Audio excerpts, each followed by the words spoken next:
Hey there, this is Clay, and today I'm answering another question that was submitted through our website. And the question is, how would you turn the situation when you've told your ex that you're moving on, but after a few weeks of doing no contact, or active no contact, hopefully, you realize that you want him or her back? Okay, so this can be a little bit weird for a lot of people because oftentimes it's really because of the way that most people think they have to contact their ex. And so you decided that you don't want to get back together with your ex, and you just decide to cut contact, do no contact, and all that stuff.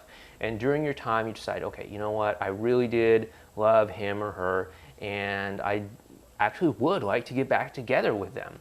Like, what do? I said to them, like, I'm going to move on, like, just going to close this chapter and all that. Like, how do you do that?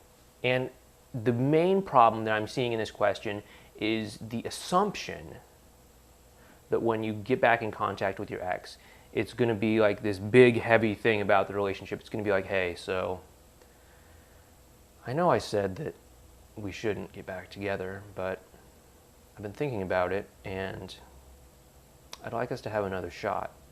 I've made a lot of changes. I've done a lot to myself, and I think that I'm a better person now, and I hope that you can see that, and I hope that you can commit to getting back together with me, and we can have this great relationship right now from the start. And that's a belief that a lot of people have when it comes to the first contact. But oftentimes, that's not what you want to do when you're contacting your ex for the first time. Because a lot of times, we talk about this with the 5 phases of getting back together. This is the first phase, called wall of reactance, and a lot of times your ex will not be receptive to that. It's not because you said, hey, I don't want to work things out, I'm going to move on, I'm going to close this chapter, and then you did no contact, and then you changed your mind. It's not because of that. It's because of that first contact. It's so laced with so many heavy, burdensome topics, like the relationship, the breakup, how much you changed, how much you love them, all that stuff. It's so heavy that oftentimes your ex just doesn't want to soak that all in at once. When you're first restoring contact with your ex, they're going to be a little bit wary of why you're contacting them in the first place. They're going to wonder, okay, why is this person calling me again? What do they want? Are they like trying to make up with me? Are they going to like drag me into another like long, heavy, emotional, painful conversation about the past and what happened and the breakup and all that stuff? Because they don't want to deal with that.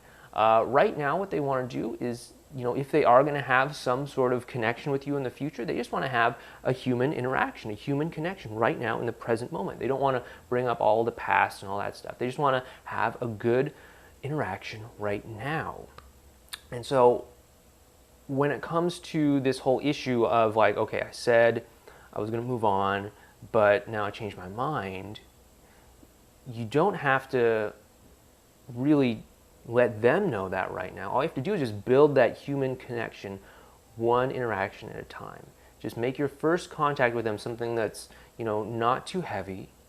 It's not laden with all these emotions of like the breakup, the relationship, how much pain you've been through, how much hurt you caused them, how much you love them, all that stuff. It's instead just something that is feeling good in the moment. It's something like, hey, I saw a dog that reminded me of that dog that we used to make fun of that lived across the street. It was so fat it could barely chase the cat down the street, and it got stuck in the fence that one time. I forgot, what was the name of that dog? It's just something as simple as that. Not that you would necessarily use that as your opening move, so to speak. So don't go like, okay, I'm going to write about a fat dog. Like, don't do that.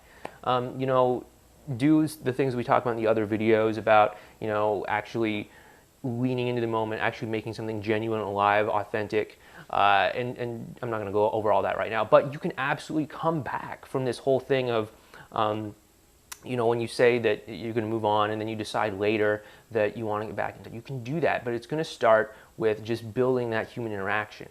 And once the two of you have a good foundation of interacting with each other in a way that it feels good for both of you, then you can start to deepen the conversational topics. You can start to talk about deeper things like relationship, breakup, all that stuff. But that all comes in its own time. Don't make that your opening move. It's not going to go well 99 times out of 100.